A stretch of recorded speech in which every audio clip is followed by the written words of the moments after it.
So hey what's up guys, welcome back to my YouTube channel Shyam denting official. Guys आज अपने पास आई है Tata Tiago गाड़ी। इसमें वर्क ये है, चूहा जाली लगानी है इसमें, क्योंकि चूहा बहुत बड़ा नुकसान कर देते हैं गाड़ी के अंदर घुस के। सीट कवर काट देते हैं, वायरिंग काट देते हैं, इसके चलते अपने को भारी नुकसान होता है।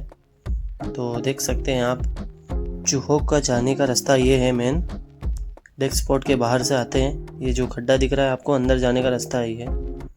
तो इस पे वायर गेज जाली लगाएंगे अपन।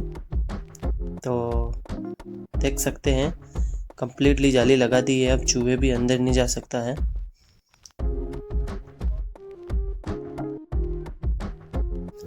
गाइस पीछे भी होता है चूहे जाने का रास्ता, उसको भी अपन ने पैक कर दिया है, पीछे का बम्पर खोल के देख सकते हैं आप।